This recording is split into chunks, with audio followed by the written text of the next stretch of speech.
Pilipinas, ako po si Yui ng What's News. Siya may taong bata, sugatan matapos hatawin ng rakaitan ng kanyang stepfather. Natamo ng sugat sa ulo at likuran ang 9 anyos na bata matapos siyang hatawin ng rakaitan ng 29 years old na lalaki na kasama ng kanyang ina. Ayon sa mga saksi, nasa computer shop umano ang biktima nang dumating ang lasing na stepfather. Dinampot ito ang rakaita sa malapit at pinagpapalo ang anak-anakan para pauwiin. Inawat ito ng mga saksi at dinala sa ospital ang bata. Ayon sa investigasyon, hindi umano ito ang unang beses na sinaktan ng bata. Tinanggi naman ng suspect ang aligasyon at ngayon lang daw na pagbuhatan ng kamay ang kanyang anak-anakan. Maharap sa liklaan ng paglabag sa Republic Act 7610 o Special Protection of Children Against Abuse, Exploitation and Discrimination ang suspect. Para pag-usapan ako sa balita yan, kasama natin ngayon si Kuya Gama at Popoy. Yun. So, old school na na pagdisiplina. Ang problema lang, Oo, may na-ospital. ano pa to, stepfather pa to. So, at usually naman kasi, although sa panahon natin na may mga uso yung yung paluan talaga. Ito kasi, raketa, mas to. Hindi palo hataw Then nadurog kasi yung raketa. Yung nung nakita ko yung Bali. tawag dito yung picture nung raketa. Talagang wasak. Hataw talaga siya. Delikado yun. Kaya Tapos, yung pagkahataw niya. Raketa ba ng tennis, badminton? Badminton lang naman. Badminton. Pero yun nga, maano pa rin kasi durog Putol-putol yung pinaka niya Oo, aluminum yung pinaka nun, 'di ba? Yung tawag doon, Stem, oo. Tapos yung pinakabilog, yung niya, pinaka-racket niya, talaga. Sira talaga.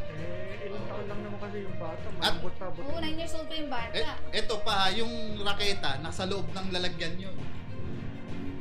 Nung Yung nag- picture, oo. Kaya durog-durog pati yung case durog. Kasama yung case Oo. ng nung hinampas. Nung hinampas. Kuwawan mo may-ari ng rakaitan na yun. Hindi yung nangyari. Kawawa yung bata. Yung bata. Kasi, Oo nga, Pati sa yung Yui, bata. naawa ka doon sa may-ari ng raketa, doon sa bata, hindi. Hindi kasi, nananahimik yung may-ari tapos Pero yung sa bata, sugatan nga yung sa may ulo tsaka yung sa may bandang likod. Kaya nadala sa ospital. Tapos tinanggi nung tatay na, sinasaktan niya. oo, pero, iba yung iba yung pinalo mo na pandidisiplina, pero yung mabali yung yung raketa, mabali yung tawag doon, yung nasa loob siya ng case. Siya Yung case, oo. siguro lahat ng buwisit niya sa doon niya nilabas At ito, in public place pa niya ginawa. So, sanay na sanay itong wala rin pakailang kahit na may nakakakita. Tsaka sa ulo rin ata pinalo, tsaka sa likod. Tapos pa, Oo, hindi sa binti. nakainom. Yun nga, Oo. yun yung pinakaano doon. Kasi nakainom siya. Nagdilim siguro yung paningin. Siguro nung pinapauwi yung bata, ayaw pa umuwi kasi syempre sa computer Oo. shop. Kaso ito nga, unang-una hindi pa siya yung tatay. Ang problema ito, baka may kampihan ng asawa. Yun ang mahirap. Pero kung yung tatay nito ay buhay pa, tunay na tatay ng bata, sana, tawag dito, ibigay yung custody sa kanya. Yung talagang maayos yung tatay nito. Yung totoong tatay nito. Pero maging maging aral to sa mga kabataan na soon to be magiging mga magulang din. Kung hindi nyo kayang panindigan na maging mabuting magulang, ehemplo sa mga magiging anak, wag yun ang gawin, wag na kayo pumasok sa ganung gulo. Problema kasi maraming immature na parents, 'di ba? Doon nila Na- pinupunton yung sama ng loob. Hindi lang, yung tipong dahil mura pa yung kahit nga sabihin natin nasa 20 at nasa almost 13, ang dami pa rin dyan yung mga sabihin na nating irresponsible and hindi pa talaga ready. Oo. 'Di ba? Ang problema kasi na sila na force sila na pumasok sa ganyang mga Sitwasyon. relationship dahil nga ginagawa kasi ng lahat yun yung uso na ngayon kahit naman doon sa mga batas, 'di ba? Like for example, yung tawag dito, yung sa family code, yung sa anti-abuse and violence against women and children, hindi rin naman kasi na i-enforce ng husto eh. Yes. 'Di ba? At makikita natin yung mismong mga ano din naman, mga nasa liderato natin, hindi rin naman talaga mga sabihin natin tamang ehemplo sa mga ano. Wow, si Robin Padilla, di naman niya man lang kinampihan yung anak niya nung 'di ba? Nung kay Aljur. So ano klaseng example yung inaano natin, yung pinapakita natin sa mga tao na ba't yung senador? Senador yun, pwede. 'Di ba? Yun ang tinitingala, yun ang tinitignan kasi Oo. sila yung nasa Mga pamacho ka. Oo. Yung pag hindi nasunod kakantsawan na under ka pala wala ka pala So yung mga ganun, ibig sabihin kung naapektuhan ka pa sa mga ganong salita, immature ka at di ka pa pwedeng maging magulang. Hilaw ka pa pag ganyan. At Dapat pag-isipang mabuti Bago ipasok. Pumasok Bago pumasok. sa ganong sitwasyon sa kasi yung responsibilidad bilang magulang ay tsaka sa mga gusto pumasok sa sa another relationship, lalo na kung may anak na sila, intindihin yung intindihin yung mga anak nila. Baka mamaya ikaw lang masaya pero yung anak mo hindi. Karamihan kasi nga aksidenteng isang beses lang namin ginawa, nabuo agad. Malamang. kasi yung image ng government natin puro magulang kasi. Ganun din. Kaya puro magulang, kaya gusto mong maging magulang ng iba. Literal na magulang. Pero yun, mataas, tawag dito?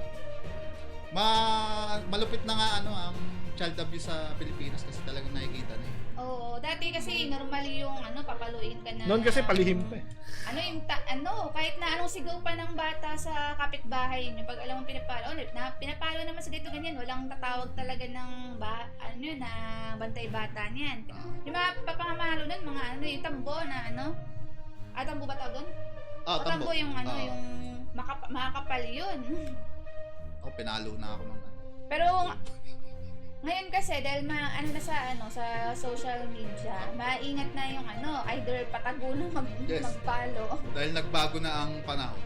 Dahil marami ng kamerang nakapaligid sa atin. Talagang medyo mahirap. Tsaka medyo medyo madali na kasi yung bata, yung katawan ng Hindi ko lang sure kung medyo mahina na ang ng mga bata ngayon. Hindi na masyado na lalabas-labas sa mga Hindi na kaya yung mga physical na yung sa atin mga palo pa tayo, buhay pa, maglalaro pa tayo na bukasan na kinagagpatuloy. Palo mo tayo, buhay pa. Kantarong palo sa atin kahit pilay-pilay ng hapon kinabukasan okay na ulit. Malikot ulit. Ngayon kasi ang mangyayari pag napalo yung bata, minsan lalagnatin hanggang sa Kaso reklamo na agad yun. Feel ko medyo mahina na yung katawan. Kasi nga nagbago rin yung kasi madalas lifestyle. Lifestyle kasi lalo pa nung pandemic. Kasi wala nang masyadong physical activities ang mga bata. Kahit naman sa eskwelahan, hindi na rin ganun ka-physical yung mga activities. Yung kami kasi mga abusive na children kasi, nagiging abusive Paglaki. Mother, father din. Kasi parang feel nila, kaya nagawa sa akin to noon. Yun yung tama. Kaya, yun ang pagdidisiplina gagawin ko sa bata. Kaso ngayon kasi panahon ngayon, hindi na kaya ng mga bata yung masyadong physical na disiplina. So dapat maging mag-adjust din tayo ngayon sa panahon ngayon. Mag-ingat na. Kasi baka mamaya akala mo disiplina, pinapatay mo na pala anak mo. At sa mga bata naman, lalo sa mga teenager, kasi marami rin talagang maukulit, yung ugali, mga pasaway talaga. Nagbago rin kasi yung ugali nila yung mga kabataan ngayon na medyo yung panahon kasi namin, yung mga ate ko, kasi para kami tatlong batch tatlong batch ng medyo adults. Tapos yung mga teenagers na batch ng namin. Yung mga kapatid ko na sumunod sa akin, yung mga medyo bata. Yun medyo talagang makasagot sa magulang. Nag-iba yung ugali nila Kaya iba na rin yung nagiging ugali ng yung mga magulang ko. Minsan kasi, Tinatanggap na lang nila yung pagsagot-sagot. ano rin kasi, may kinalaman din yung dahil nga hirap sa buhay, masyadong busy sa work, hindi naman din masyadong nadidisiplina yung mga bata habang lumalaki. So nung medyo pag malaki na, nahirap talaga control yung ugali, dun na nagkakaproblema. Pero sa akin, iba talaga yung dating eh. Kasi nung panahon naman namin, hindi naman kami makasagot, hindi kami talaga, kasi parang feeling namin napakasama ng gagawin namin pag sinabot namin Saka magulang. alam namin yung consequences ng pag sumagot ka dito. Sa amin pag sasagot niya napagalitan, tapos dedepensa ang sarili. Tapos sabihin, sumasagot ka tatahimik na bigla. Tapos parang na hindi na sila marunong gumalang sa matatanda yung ibang mga kabataan. Hindi tulad talaga dati na magagalang. Ngayon may kipagsigawan pabalik yung Oo. bata. Yung sa atin, sabihin natin, ito talaga na, yung dati kasi nga, kapag alam mo din disiplina ka, alam mo sa sarili mo, yung ginawa mo is mali, and pagdidisiplina yung ginawa. Ngayon Malaki kasi yung- minsan ang tapang na rin ng mga Siguro mga kabataan. siguro may factor din kasi yung yung nakikita sa social media. Oo, yung mga mga muda, yung mga paano gawin yung mga paglaban. Siguro Yes. nakikita niya, siguro perspective niya, ano yung normal, At normal life. tsaka yung nagdaang administrasyon kasi. 'Di ba? Yun yung Oo. nakikita yun ang ehemplo eh. Yung panay ang mura kahit nasa TV. Kaya nga, kung ang presidente nagmumura, sino ka para pigilan ako? Nanay lang kita. Yun ay presidente. Ano ba nung ang ba ako nun, second year high school yata, first year high school. Minura ko yung kuya ko na kasi narinig ko lang sa sa iba. Piniay ko, kuya. Sumigaw ako sa kuya ko. Yung kuya ko sinagawan ko. Tapos narinig ng tita ko. Sabi, alam mo ba ibig sabihin niyan? Sabi ko, hindi po. Tapos, sa paglaki yung kailangan mo, ano ibig sabihin niyan? Tapos, ngayon sa TV mo na maririnig lagi kayo. Oo. Yun, Live pa yun. Oo. Yun, yung ate ko rin, mura ko rin minsan dati. Bata ako. Naghuhugas kasi ako ng plato, galing ako ng eskwela. Mura ko eh. Saka, eto na lang, sa Mga bastos pala kayo. Hindi ko naman yun. Hindi ko naman sadya yun kasi talagang nainis lang ako noon. Pero, yun nga, nung simula nung ginawa ko yun, hindi na ako nagmura sa pamilya ko.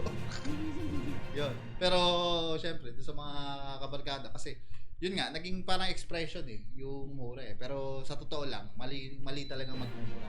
Pero ang sa akin ito, sa pag-ibig magulang tayo, alam natin mahirap yung buhay niya. Pero hanggang pa paano habaan pa rin natin yung pasasasa. Kasi, nung pinasok mo itong pagiging magulang, siyempre, kakaiban na nung responsibility na ganito o ganyan yung magpapalaki ka ng bata na hindi naman simple eh. So talaga pasensya ang kailangan sa atin.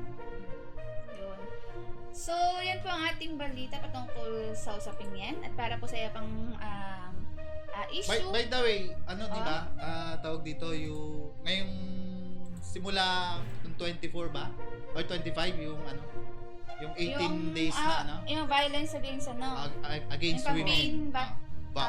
25 to 12, December 12. yung 18 days 18 days campaign. for campaign for against violence against children. Women Women and and children. children. Kaya yun, sana makita natin yung halaga ng 18 days na. So yan po ang ating balita. Huwag niyo po kalimutang i-follow kami sa aming social media sa FPS Media NCA YouTube channel po namin para panoorin ang aming What's News.